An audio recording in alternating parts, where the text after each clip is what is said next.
আমার একটু না অসুস্থ, চোখে একটু সমস্যা, তো আমি তো এর মতন চড়ি পাই না, কিছু সাহায্য করলে ভালো হয়। আমি ছোট থেকেই ব্যবসা স্কুলে হাই স্কুল, থানা, কলেজ, হাই স্কুল, বিভিন্ন জায়গায় বেড়াই। যে আয়ুব ভাই, উনি দীর্ঘদিন থেকে এই ব্যবসা করেন, বুট বাদাম বিক্রি করেন। তো আসলে উনি অনেকটা প্রতিবন্ধী, একটা হাত ওনার অবশ কাজ করে না, হাত কাঁপে। উনি যখন বুট বাদাম দেয় বুঝছেন, তখন কিন্তু ওনার হাত কাঁপে, কিন্তু উপায় নাই, উনি নিরুপায়। এই ব্যবসা ছাড়া তো ওনার পেটে ভাত যায় না। আমি দেখি এই আয়ুব আলী প্রায় আমার স্টুডেন্ট লাইফ থেকেই এই বাদাম বুটের ব্যবসা করি আসে। অনেকেই অনেক জায়গায় ভালো জায়গায় পৌঁছেছে, কিন্তু আয়ুব আলীর ভাগ্যের কোনো পরিবর্তন দেখিনি।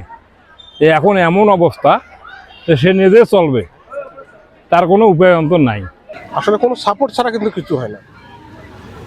তো আমি ঊর্ধ্বতন কর্তৃপক্ষকে অনুরোধ করব, তাকে যদি একটু সাপোর্ট দেওয়া যায়, বিশেষ করে অর্থনৈতিক সাপোর্ট যদি তাকে দেওয়া যায়, তো সে হচ্ছে একটা ভালো ব্যবসা যদি করতে পারে, তাহলে তার ইনকামটা বেড়ে যাবে। যদি সে অর্থনৈতিকভাবে একটু সহযোগিতা পায়, তো আমার মনে হয় তো আয়ুব আলী অর্থনৈতিকভাবে অনেকটা কাটিয়ে উঠবে। এবং আয়ুবদা আমরা যখন ক্লাস 1 থেকে এখন অনেক বড় হয়ে গেছি, তখন থেকে ওনার কাছে আমরা খাই।